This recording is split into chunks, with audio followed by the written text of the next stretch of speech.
Hello everybody, welcome to Magnet Brains. मैं हूं अनीशा, आपकी अपनी इंग्लिश एजुकेटर।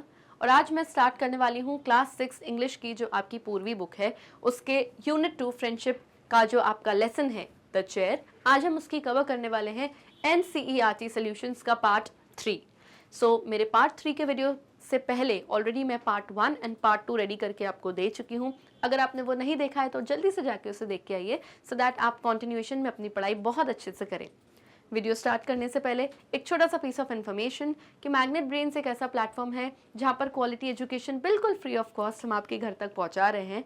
आप चाहें तो हमारे वीडियोस यूट्यूब पर भी देख सकते हैं, वहां ना मिले तो वेबसाइट पर जाइए विच इज़ www.magnetbrains.com।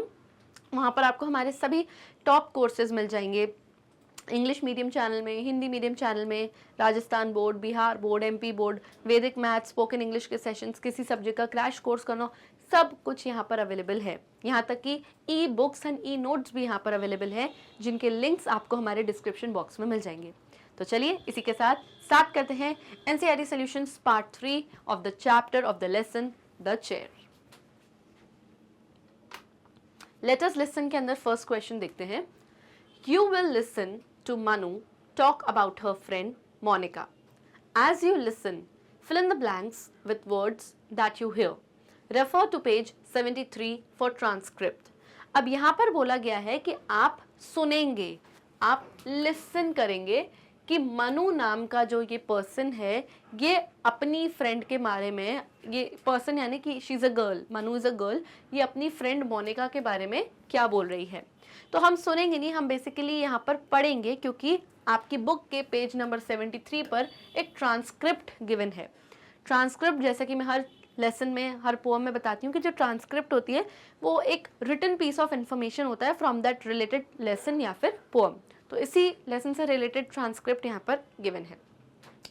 जब आप पूरा पढ़ लेंगे तो इसके बाद कुछ ब्लैंक्स रहेंगे, कुछ सेंटेंसेस गिवन रहेंगे इसके बाद, एंड उनमें कुछ ब्लैंक्स है, वो आपको फिलअप करना है। ओके, तो द चेयर से रिलेटेड जो ट्रांसक्रिप्ट है पेज नंबर 73 पर, वो रीड करना अब हम स्टार्ट करते हैं। तो ये पूरी जो बात है ये मनु कर रही है अपनी फ्रेंड मोनिका के बारे में। So let's start reading. When I first joined this new school, things were very difficult. There was Monica. She was a supportive friend who guided me, introduced me to others, and even shared her notes. That made me comfortable in the school. तो मनु कह रही है कि जब मैंने पहली बार नया school join किया था तो चीज़ें मेरे लिए बहुत डिफ़िकल्ट थी, बहुत मुश्किल मुझे फेस करनी पड़ रही थी, बिकॉज एक नया स्कूल, एक नया इन्वायरमेंट था मेरे लिए।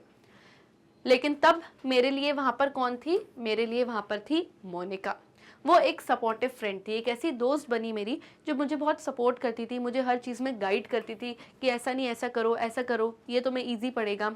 और उसने मुझे दूसरों को इंट्रोड्यूस भी करवाया, तो उसने मुझे दूसरों से इंट्रोड्यूस भी करवाया कि oh she is Manu, she is new in our school, friends बनवाए मेरे। यस, और अपने जो नोट्स थे जो उसने लिखे हुए थे वो भी सब मेरे साथ शेयर करे ताकि तुम आराम से अपनी पढ़ाई करो। और इसी चीज़ों ने, इन्हीं मोनिका की चीज़ों ने मुझे स्कूल में क्या करवाया? कंफर्टेबल फील करवाया। ये सब कौन कह रहा है? मनु कह रही है।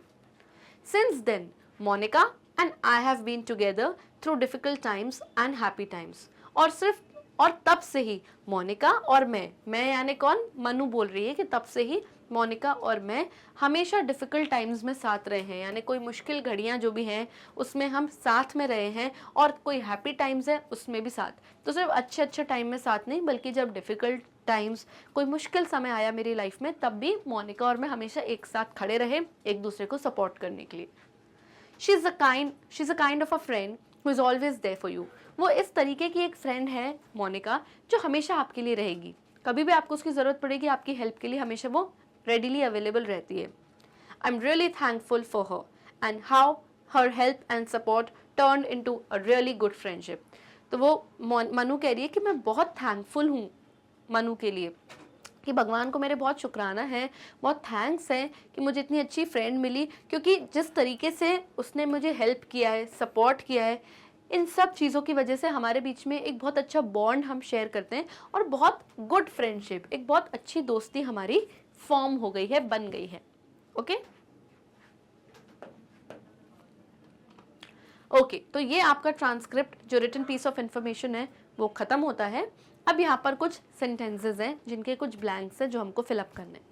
First sentence, Monica found it dash when she took admission in the school. तो Monica found it dash when she took admission in the school, ये आपके बुक में एक मिस प्रिंट है.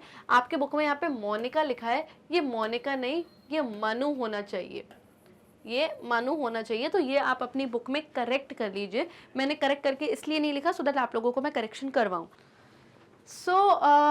जो मनु थी, जब वो Manu founded dash when she took admission in the school, तो जब मनु स्कूल में एडमिशन ली थी तो उसको कैसा हुआ था, उसको सपोर्टिव फील हुआ था क्योंकि उसको कौन मिल गया था, उसको उसकी फ्रेंड मोनिका मिल गई थी. So Manu found it supportive when she took admission in the school. Next, Manu was dash and helped by her in many ways. तो मनु वॉज डैश, मनु क्या थी और हेल्प्ड बाय हर, यानी कौन, यहाँ हर किसकी बात हो रही है, मोनिका की बात हो रही है कि मोनिका द्वारा वो कई वेज से, कई तरीकों से हेल्प करा उसने, मनु की उसने हेल्प करी. तो मनु वॉज कंफर्टेबल.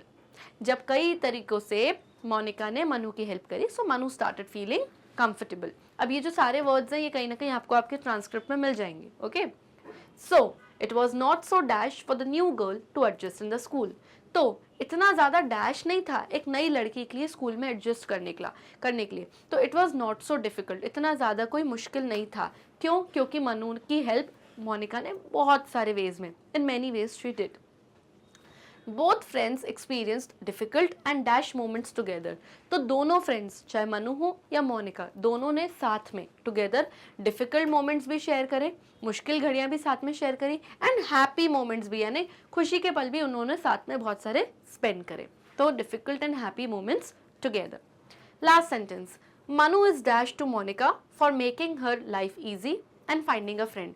तो मनु मोनिका के लिए क्या है, बहुत थैंकफुल है. वो मोनिका के लिए बहुत शुक्रगुजार है क्योंकि कहीं ना कहीं मनु की लाइफ मोनिका ने बहुत इजी कर दी थी जब उसने एक न्यू स्कूल में एडमिशन लिया था और उसको कहीं ना कहीं एक दोस्त मिल गई. She found a good friend in Monika.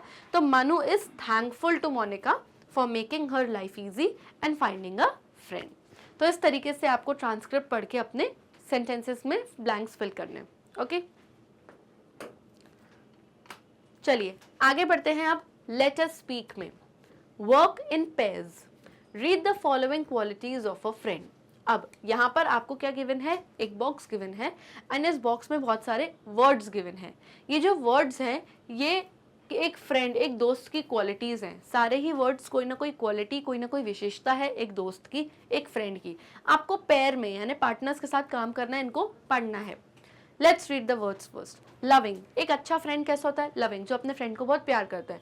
Respectful, यानी जो किसी की रिस्पेक्ट कर रहा है, उनका सम्मान कर रहा है, बार बार इंसल्ट नहीं कर रहा. ऑनेस्ट, एक सच्चा दोस्त जो होता है वो ऑनेस्ट होता है, आपके साथ हमेशा सच बात करता है. काइंड, यानी नर्म दिल, जिसको लोगों पे दया आए, जो हेल्प करने के लिए हमेशा आगे रहता है. टीम वर्कर, एक अच्छा फ्रेंड टीम वर्कर होता है, यानी उसको टीम में काम करना बहुत अच्छे से आता है बिना कन्फ्लिक्ट्स के, यानी बिना किसी से लड़ाई झगड़ा करे या बिना लोगों से बहस करे, आराम से पीसफुली वो टीम में एक अच्छे वर्कर की तरह काम करता है जब भी कोई टीम वर्क गिवन रहता है.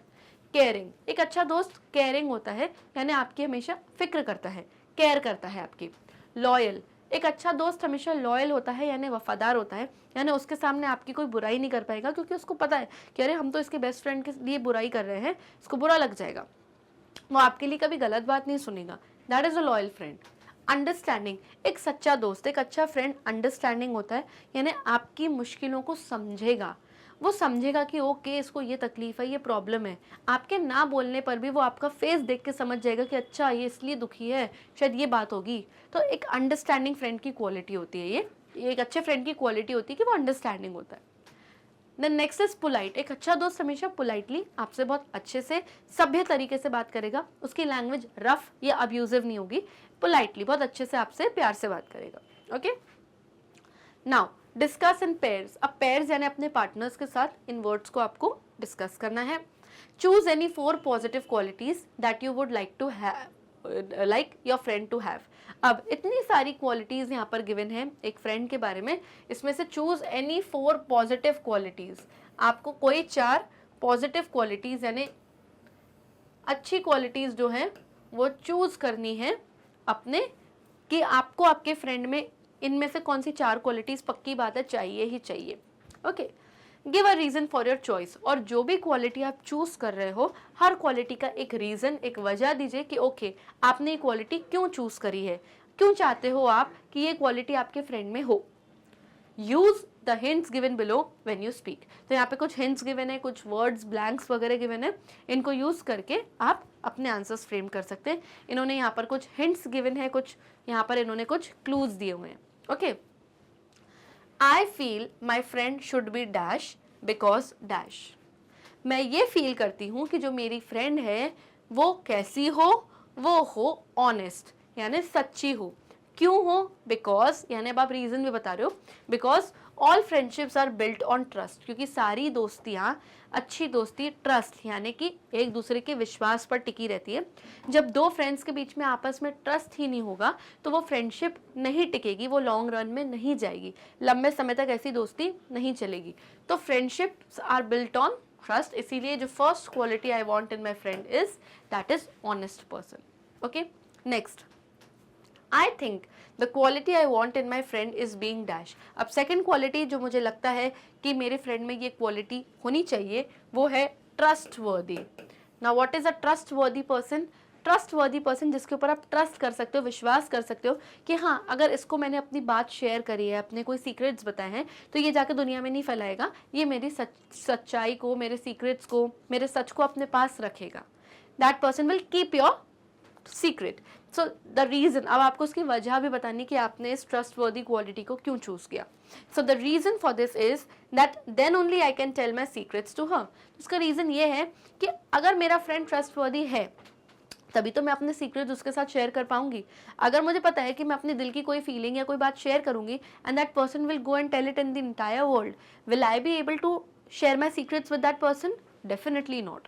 तो इसीलिए ये क्वालिटी एक अच्छे फ्रेंड में होना इंपॉर्टेंट है। तो ये हो गई मेरी सेकेंड क्वालिटी। आ जाते हैं अब हम थर्ड क्वालिटी पे। I believe my friend should be dash. अब मैं ये बिलीव करती हूँ, मैं इस बात में विश्वास करती हूँ, मानती हूँ कि मेरा दोस्त एक काइंड एंड रिस्पेक्टफुल पर्सन होना चाहिए। यानी काइंड एक अच्छा और रिस्पेक्टफुल यानी जो मेरी इज्जत करे, ऐसा पर्सन मेरा फ्रेंड होना चाहिए। अब इसका रीज़न भी बताना है कि क्यों।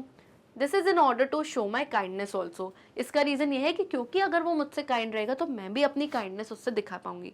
अगर कोई मुझसे काइंड है ही नहीं, कोई मुझसे रिस्पेक्ट से बात कर ही नहीं रहा, तो मैं भी अपना बैड साइड ही दिखाऊंगी ना, मैं भी अच्छे से बात नहीं करूंगी।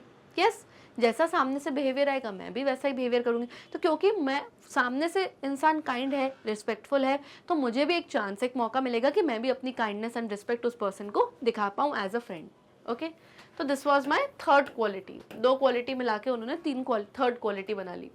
Next, if my friend is dash. अगर मेरा फ्रेंड एक सैड होता है, अगर मेरा फ्रेंड क्या होता है, सैड यानी दुखी होता है, then I will try to make her happy and help her to find support. तब मैं ट्राई करूंगी, मैं कोशिश करूंगी कि मैं उसको खुश करूं, हैप्पी करूं, उसकी हेल्प करूं और उसको सपोर्ट देने की कोशिश करूं, क्योंकि at that moment my friend is sad, दुखी है। तो कहीं ना कहीं आप एक सपोर्टिव एक क्वालिटी बोल सकते हो कि हाँ सपोर्टिव हो, या आप उसको हैप्पी करने की कोशिश कर रहे हो, यानी कहीं ना कहीं you are a loving kind of a person या helpful kind of a person. तो कई सारी क्वालिटीज़ यहाँ पे फोर्थ नंबर पर कंबाइन करके बता दी गई है। ओके, तो यहाँ पर ये हमारा क्वेश्चन जो है वो होता है फिनिश। ओके, अब आ जाते हैं हम लेट अस राइट पे a new set of questions. तो उसके अंदर फर्स्ट क्वेश्चन आता है, read the messages that Mario has written to his friends Deepa, Guneet and Asma. अब ये कुछ मैसेजेस हैं यहाँ पर जो इस चैप्टर के बच्चे मारियो ने लिखा है अपने 3 बेस्ट फ्रेंड्स के लिए। कौन से हैं वो फ्रेंड्स? दीपा, गुनीत और आसमा। इन तीनों फ्रेंड्स के लिए उसने कुछ मैसेज लिखा है। फर्स्ट मैसेज है डियर दीपा, यानी पहला मैसेज जो ये है मारियो ने लिखा है दीपा के लिए। Let's read what the message is about. Dear Deepa, I feel so special that you are my friend. I know you will be always there for me. Before going to bed, I said a little prayer for Guneet, Asma and you.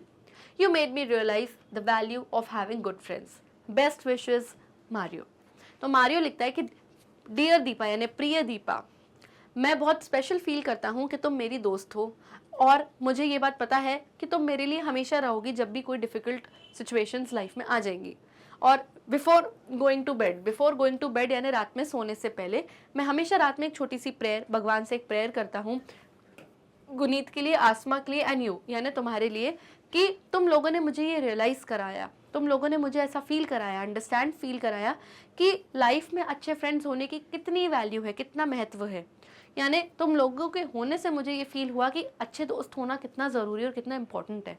मुझे value पता चली good friends की। Okay, best wishes Mario. Last जब भी आप किसी को message इस तरीके से देते हो तो आप लिखते हो बेस्ट विशेस। बेस्ट विशेस यानी आप सामने वाले को अच्छी अच्छी विशेस दे रहे हो कि आपका अच्छा हो, कल्याण हो, भला हो, वो सब बेस्ट विशेस में आ जाता है। एंड एक लाइन छोड़ के आप अपना खुद का नाम लिखते हो। तो मारियो ने ये मैसेज लिखा है दीपा के लिए, इसलिए लास्ट में उसने अपना नाम लिख दिया मारियो। तो ये मैसेज तो उसने लिखा किसके लिए? दीपा के लिए। अब नेक्स्ट मैसेज किसके लिए है? नेक्स्ट मैसेज उसकी दूसरी बेस्ट फ्रेंड आसमा के लिए है। तो उसने लिखा dear Asma, I feel blessed to know that you are my true friend. I would have fallen again today if it wasn't for Guneet, Deepa and you.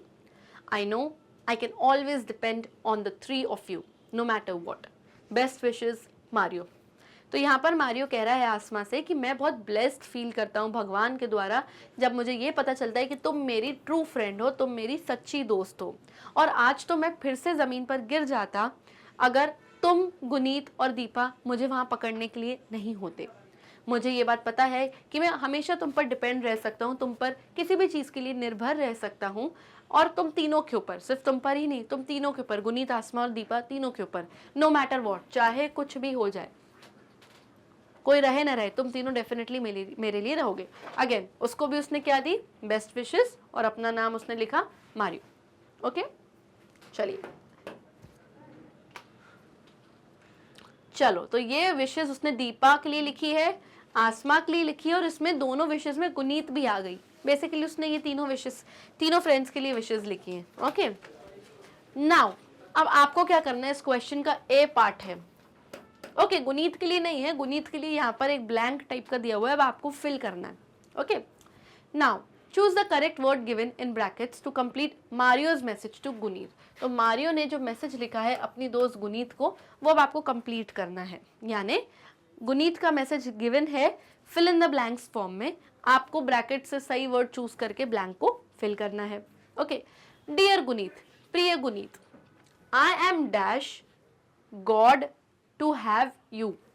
तो वो कह रहा है डियर गुनीत, मैं बहुत थैंकफुल हूँ या रिक्वेस्टिंग हूँ भगवान को, भगवान का शुक्रगुजार हूँ या भगवान को रिक्वेस्ट कर रहा हूँ कि तुम मेरी दोस्त बन जाओ। तो वो थैंकफुल है, भगवान का शुक्रगुजार है।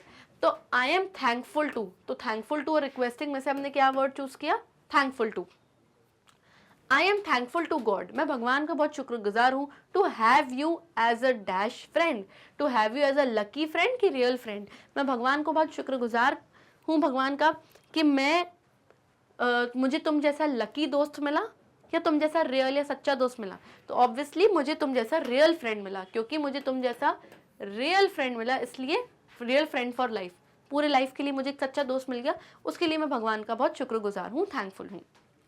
When everyone was dash me, जब सब लोग मुझ पर डैश कर रहे थे, laughing at me या talking to me, जब सब लोग मुझ पर हंस रहे थे या जब सब लोग मुझसे बात कर रहे थे।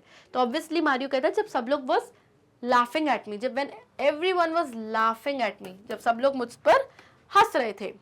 Deepa, Asma and you showed me, Deepa, Asma और तुमने मुझे ये दिखाया that you dash me, कि तुम लोग मेरी क्या करते हो, यू विल सेव मी, तुम लोग मुझे बचा लोगे, या तुम लोगों ने मुझे ये दिखाया कि that you care for me, तुम लोग मेरी केयर करते हो। तो ऑब्वियसली केयर फॉर, जब सब हंस रहे थे तब तुम तीनों ने मुझे ये दर्शाया, ये दिखाया कि तुम तीनों मेरी कितनी केयर करते हो। ठीक है, यू आर इंडीड, इंडीड मतलब ट्रूली, सच में, you are indeed a dash in my life, तुम सच में मेरे लिए, मेरी लाइफ में डैश हो, एक ब्लेसिंग हो कि लविंग हो। ब्लेसिंग यानी मेरे लिए एक आशीर्वाद के तौर पर भगवान ने तुम्हें मेरी लाइफ में भेजा है और इतना अच्छा मुझे एक दोस्त मिली।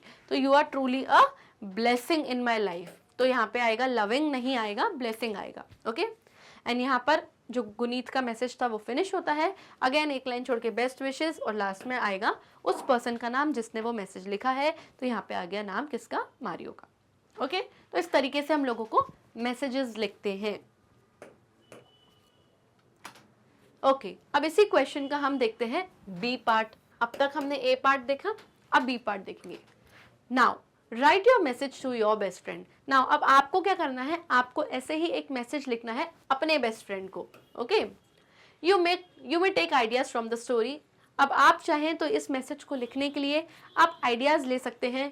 द अनलाइकली बेस्ट फ्रेंड्स वाली जो स्टोरी थी, जो डॉग एंड एलिफेंट वाली जो स्टोरी थी, उस स्टोरी से आप कुछ वो ले सकते हैं, कुछ हिंट्स ले सकते हैं, कुछ आइडियाज़ ले सकते हैं।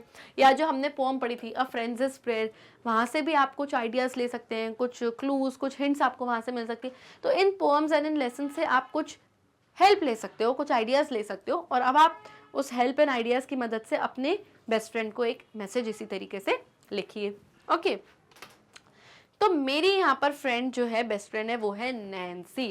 ओके, तो जितने भी नैन्सीज मुझे देख रही हैं इस वक्त, you are just like a good friend. Okay, हम बिल्कुल यहाँ पर मैग्नेट ब्रेन्स के इस पेज के थ्रू, इस चैनल के थ्रू हम एक टीचर स्टूडेंट के साथ साथ एक अच्छे दोस्त भी हैं। सो मेरी बेस्ट फ्रेंड जो नैन्सी है, मैंने उसके लिए यहाँ पर लिखा है एक message.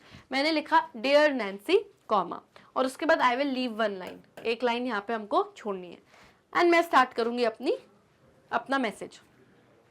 I feel very lucky to have you as my best friend. मैं बहुत लकी यानी बहुत लकी, बहुत खुशनुमा फील करती हूँ बेसिकली। और लकी यानी मैं कितनी लकी हूँ यार कि मुझे तुम जैसी इतनी अच्छी बेस्ट फ्रेंड मिली। Your constant support and understanding mean the world to me. तुम्हारा कॉन्स्टेंट सपोर्ट, कॉन्स्टेंट मतलब, कॉन्स्टेंट का मतलब होता है कंटिन्यूस, हमेशा, चाहे कुछ भी हो जाए तुम्हारा सपोर्ट हमेशा मिलता है। तो मैं नैन्सी से कह रही हूँ कि तुम्हारा लाइफ में जो मुझे सपोर्ट है वो कंटिन्यूस है, यानी हमेशा मिलता है, और तुम हमेशा मुझे अंडरस्टैंड करती हो, समझती हो कि क्या लाइफ में तुम मुझे मीन करती हो। यस, एंड मैं एक्चुअली किन प्रॉब्लम से गुजर रही हूँ उन चीज़ों को तुम अंडरस्टैंड करती हो। ओके, तो तुम्हारा लाइफ में मेरे लिए कांस्टेंट सपोर्ट एंड अंडरस्टैंडिंग रही है, and this means world to me, और ये समझो मेरी दुनिया का एक बहुत इंपॉर्टेंट पार्ट है। Whenever I face challenges, I know I can count on you to be there. जब भी मैं अपनी लाइफ में चैलेंजेस फेस करती हूँ, चैलेंजेस का मतलब होता है प्रॉब्लम्स। हर इंसान की लाइफ में प्रॉब्लम्स होती हैं। यस, सबकी लाइफ में सिर्फ हैप्पी डेज नहीं होते, प्रॉब्लमैटिक डेज भी आते हैं। तो जब भी मैं कोई चैलेंजेस फेस करती हूँ, यानी कोई प्रॉब्लम्स फेस करती हूँ, तो मुझे पता है कि I can count on you, यानी मुझे पता है कि मैं तुम्हें ज़रूर अपने फिंगर टिप्स पे गिन सकती हूँ कि हाँ, और कोई मदद के लिए आए नहीं आए, लेकिन नैन्सी ज़रूर आएगी। यस, लिफ्टिंग मी, क्योंकि तुम ही हो जो मुझे लिफ्ट करोगी, यानी मुझे उठाओगी, यानी क्योंकि मैं उन डिफ़िकल्ट मोमेंट्स में गिर चुकी होंगी, तकलीफ में होंगी, मेरा कॉन्फिडेंस लेवल बिल्कुल ख़त्म हो चुका होगा, but who will lift me, who will chair me up, you will chair me up Nancy. And मुझे चेयर अप करोगी, मोटिवेट करोगी, इनकरेज करोगी कि yes you can do it.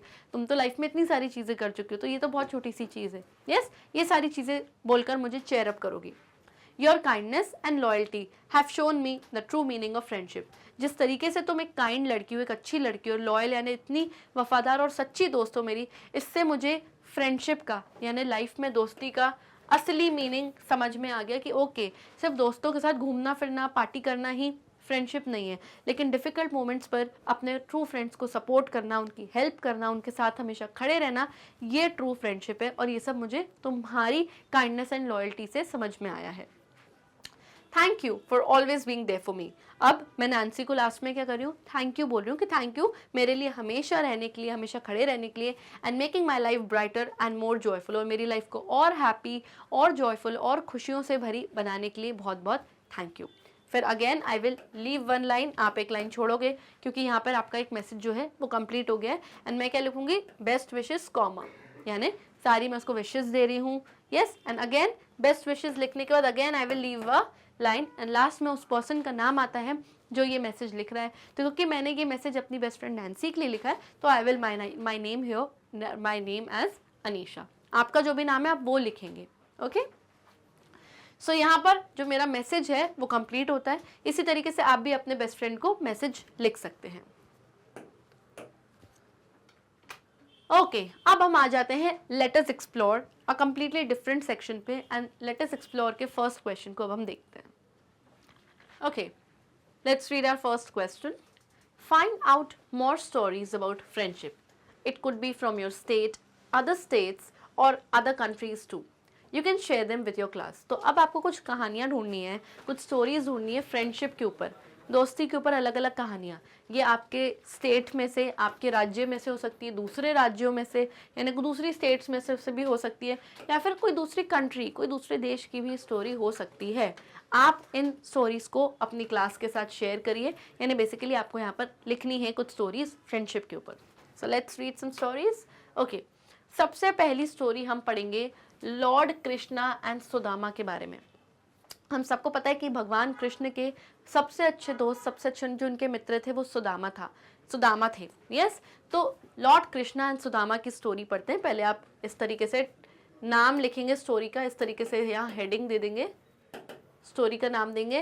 Then you will leave one line, okay, and then you will start writing your story. Okay, the story of Lord Krishna and Sudama is a beautiful example of enduring friendship. Sudama, a poor Brahmin, visited his childhood friend Krishna seeking help. तो ये जो story है, ये जो कहानी है भगवान कृष्ण और सुदामा की, एक बहुत अच्छा उदाहरण, एक बहुत अच्छा एग्जाम्पल है एंड्योरिंग फ्रेंडशिप का. एंड्योरिंग फ्रेंडशिप यानी एक ऐसी दोस्ती जो लंबे समय तक चलती है, कभी ख़त्म नहीं होती और वक्त के साथ बढ़ती चली जाती है, बॉन्ड और स्ट्रॉन्ग होता चला जाता है. सुदामा एक बहुत ही पुअर, एक बहुत ही गरीब ब्राह्मण थे और एक दिन वो अपने बचपन के दोस्त कृष्ण के घर गए हेल्प मांगने के लिए. कृष्ण और सुदामा बचपन के दोस्त थे, कई साल अब हो गए थे, दोनों बड़े बड़े हो गए थे.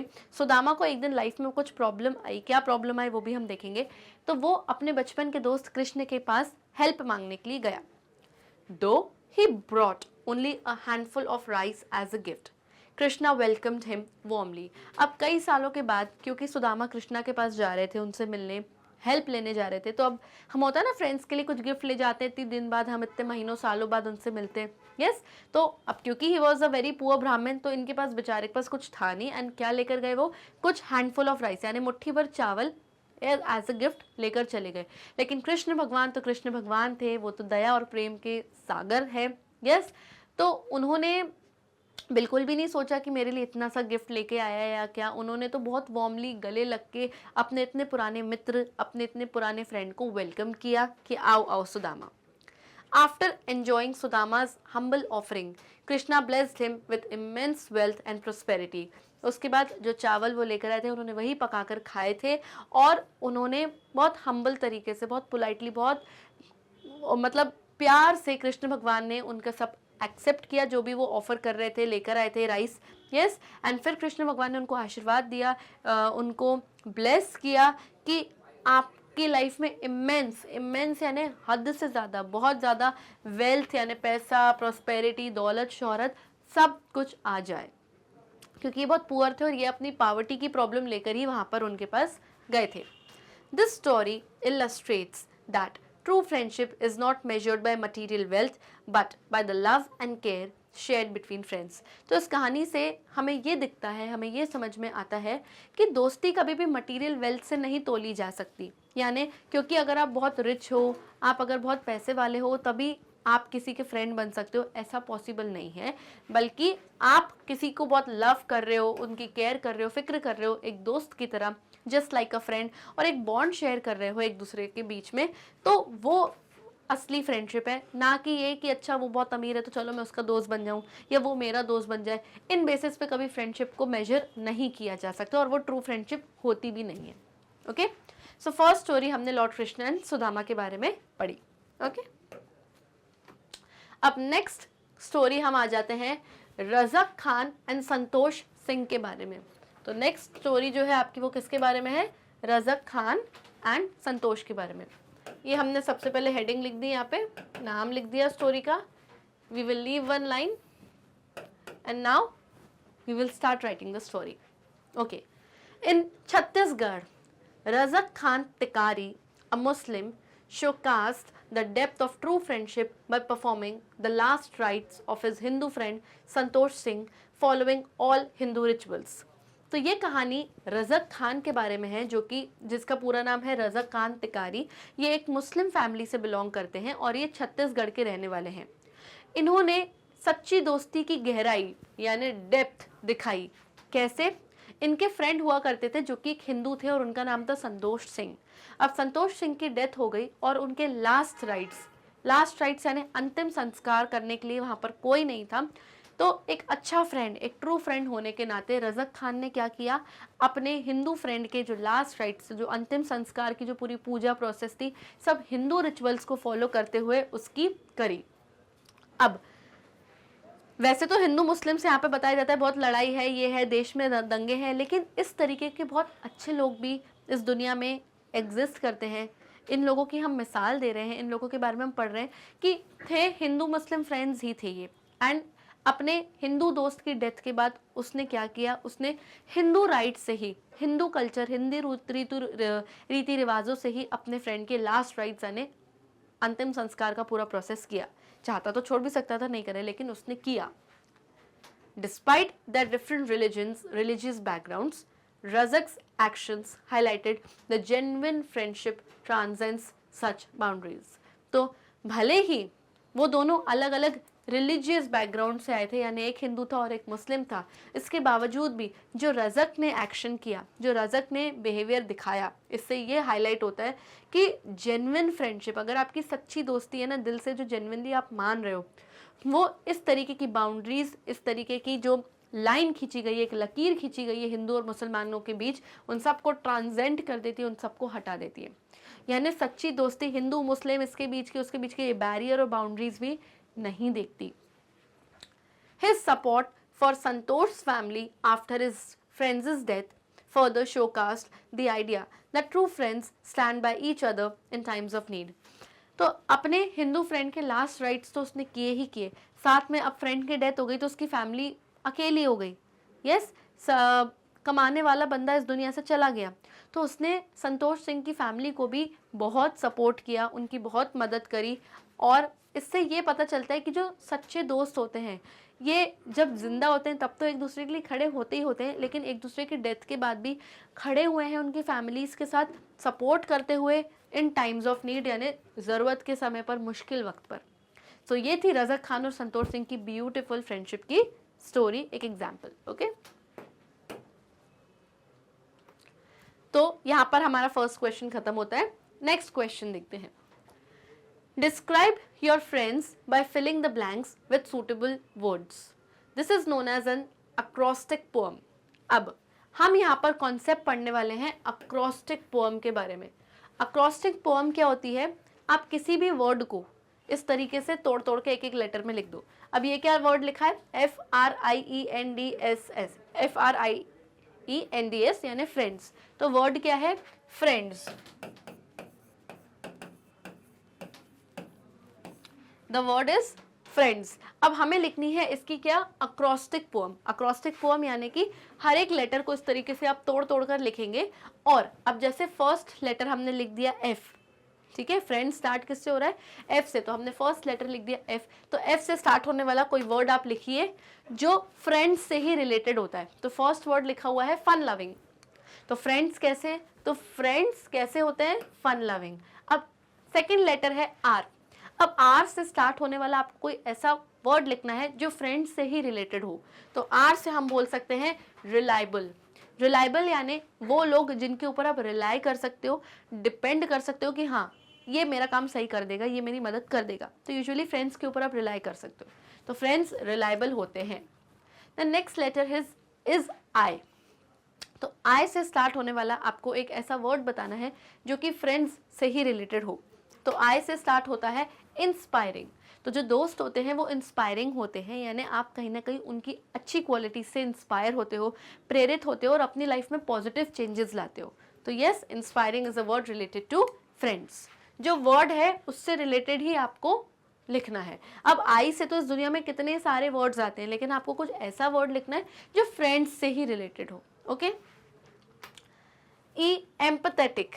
एम्पथेटिक यानी जो दोस्त होते हैं वो एम्पथेटिक होते हैं, यानी जब आप तकलीफ में होते हो तो वो एग्जैक्टली वो फील कर सकते हैं कि आपको उस वक्त कितनी तकलीफ हो रही है। कोई भी आएगा बोलेगा अरे लग गई, ठीक हो जाएगा, ठीक हो जाएगा, कुछ दिन में अच्छा खाओ पियो ठीक हो जाएगा। लेकिन जो दोस्त होगा आपका, रियल फ्रेंड होगा, वो फील कर पा रहा होगा कि यार मेरा दोस्त इस वक्त कितना पेन में, उसको कितनी तकलीफ हो रही है।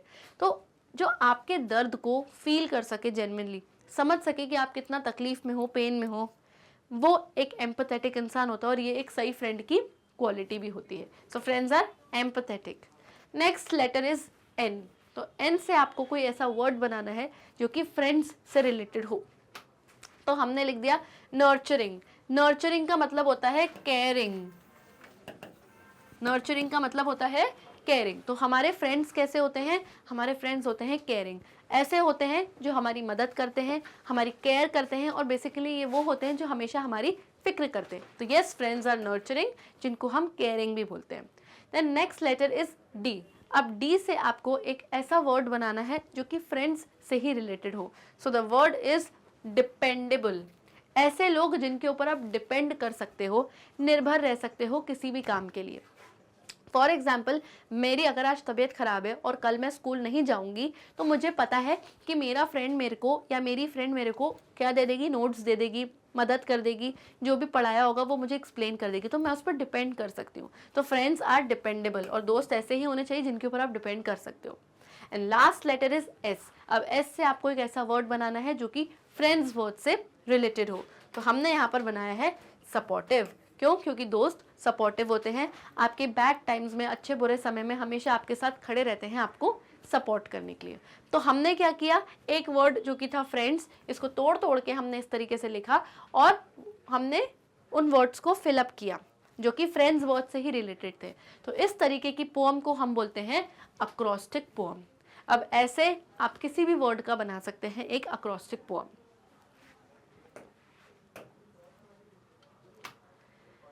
नेक्स्ट क्वेश्चन पर आते हैं।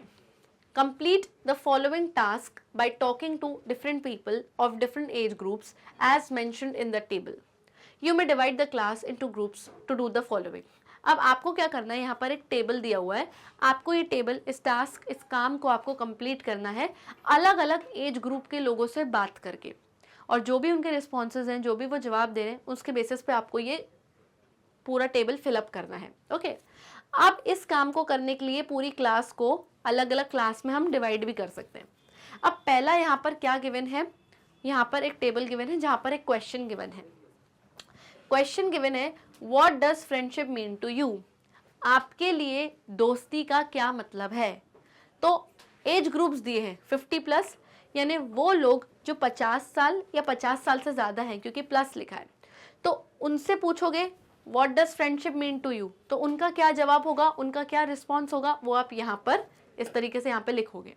देन नेक्स्ट है एज ग्रुप 31 to 49, यानी 31 ईयर्स से लेके 41 ईयर्स तक के लोगों से, इस एज ग्रुप से अगर आप पूछोगे कि what does friendship mean to you, तो उनका जो रिस्पॉन्स होगा, उनका जो जवाब होगा इस क्वेश्चन का, जो भी आपको वो बताएंगे, वो आप यहाँ पर लिखोगे। ठीक। Then next age group is 20 to 30, यानी 20 साल से 30 साल के लोगों के बीच से अगर आप क्वेश्चन पूछोगे कि what does friendship mean to you, तो उनका क्या जवाब होगा, उनका क्या रिस्पॉन्स होगा, वो आप यहाँ पर लिखोगे। And last as group is 12 to 19 years, यानी 12 साल से 19 साल तक के बच्चों से जब आप पूछोगे कि what does friendship mean to you, तो उनके जो जवाब आएंगे वो आप यहाँ पर रिस्पॉन्सेज में लिखेंगे। तो इस तरीके से आपको ये टेबल फिलअप करनी है। ओके ओके, अब आपने मान लो पूछ लिया। अब आफ्टर गैदरिंग रिस्पॉन्सेज, अब जब सबके रिस्पॉन्स आप गैदर कर लिया, आपने सबसे पूछ लिया, इकट्ठा कर लिया कि सबके क्या जवाब है, आप क्या डिस्कस करोगे, आप क्या डिस्कस करोगे क्लास में।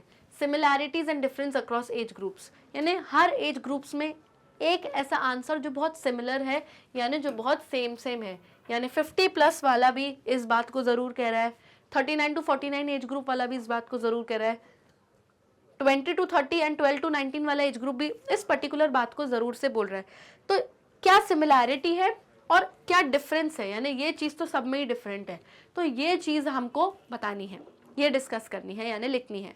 फिर नेक्स्ट चीज़ क्या रिफ्लेक्ट करोगे आप, how viewpoints on friendship में change with age and life experience, यानी अब आप ये रिफ्लेक्ट करोगे, दर्शाओगे कि बढ़ती हुई एज के साथ या ढलती हुई एज के साथ कैसे फ्रेंडशिप उम्र के साथ चेंज होती जाती है, और फ्रेंडशिप को लेके लोगों के लाइफ के एक्सपीरियंसेस कैसे बदलते जाते हैं, ये भी आप लिखोगे। फॉर एग्जाम्पल अगर आप देखो, जो छोटे बच्चे उनको साथ में गेम्स खेलना बहुत पसंद है, तो उनके लिए गेमिंग करना, घूमना फिरना फ्रेंडशिप है। थोड़े बड़े जो आ जाते हैं उनके लिए लाइफ में रिस्पॉन्सिबिलिटीज़ उनकी बहुत आ जाती है, तो उनके लिए फ्रेंडशिप अलग हो जाती है, जिनके साथ बैठ के आप अपनी प्रॉब्लम्स शेयर करो। थोड़े और बड़े हो जाते हैं तो इनके साथ आप बिजनेस की प्रॉब्लम्स भी शेयर कर सकते हो। और जब 50 प्लस आ जाते हो तो अगेन आप उस जोन में आ जाते हो, उस टाइम में आ जाते हो आप कि बचपन की आप बातें उनसे शेयर कर रहे हो, डिस्कस कर रहे हो, बचपन की यादें आप बता रहे हो कि अरे बचपन में अपन ऐसा करा करते थे। यस, तब फ्रेंडशिप की मीनिंग 50 प्लस एज ग्रुप वालों के लिए अलग हो जाती है। योगा वोगा लोग साथ जाते हैं, यस, ये सब आप बताओगे। फिर क्या प्रेजेंट करोगे आप लास्ट में आप एक समरी, जितना भी आपने रिस्पॉन्सेस कलेक्ट किए हैं अलग अलग एज ग्रुप से, इनकी एक समरी जो है आप इकट्ठा करोगे, ठीक है। एम्फसाइजिंग की थीम्स और यूनिक इनसाइट्स, यानी जो की पॉइंट्स हैं, यानी जो मेन इंपॉर्टेंट पॉइंट्स हैं, या जो यूनिक इनसाइट्स है, यानी जो इंपॉर्टेंट चीज़ें हैं जिनको आपको अलग से लिख के बताना दिख रहा है कि हाँ ये बताना चाहिए, वो सब कुछ आप यहाँ पर बताओगे। Okay, so children, with this we come to the end of this session. I hope आपको ये सेशन बहुत अच्छे से समझ में आ गया होगा। बहुत सारे स्टूडेंट्स इस वक्त ये सोच रहे होंगे कि अरे मैम रिस्पॉन्सेज कहाँ है, इस क्वेश्चन का आंसर कहाँ है। तो आंसर मिलेगा आपको, डेफिनेटली मिलेगा, लेकिन पार्ट 4 में मिलेगा, यानी द चेयर जो आपका लेसन है, इसके एनसीईआरटी सॉल्यूशंस का जो पार्ट 4 का वीडियो है, उसमें आपको इस क्वेश्चन का आंसर पक्के से ज़रूर से मिलेगा। क्यों? क्योंकि it is going to lengthy, बच्चे बोर हो रहे हैं, एंड थोड़ा सा ब्रेक भी दे दिया मैम ने, सो दैट्स वाई हम पार्ट 4 में इन क्वेश्चंस के सॉल्यूशंस देखेंगे। तो इसलिए आपको पार्ट 4 का वीडियो देखना बिल्कुल भी नहीं भूलना है। आप चाहें तो हमारे वीडियोस यूट्यूब पर भी देख सकते हैं, वहाँ ना मिले तो वेबसाइट पे जाइए विच इज़ www.magnetbrains.com। वहाँ पर आपको हमारे सभी top courses English medium, Hindi medium channel से मिल जाएंगे। CBSE board, Delhi board, Bihar board, UP board, MP board, Rajasthan board, वैदिक मैथ्स, किसी सब्जेक्ट का कोई क्रैश कोर्स करना है, स्पोकन इंग्लिश के सेशंस, सब कुछ यहाँ पर फ्री ऑफ कॉस्ट मिल जाएगा। साथ ही साथ e notes and e books भी मिल जाएंगी, जिनके लिंक्स आपको हमारे डिस्क्रिप्शन बॉक्स में मिल जाएंगे। इन सभी के साथ चलिए स्टे ट्यून्ड फॉर पार्ट 4 का जो हमारा वीडियो है वो देखना आपको बिल्कुल नहीं भूलना है। तब तक के लिए stay tuned, bye bye and take care.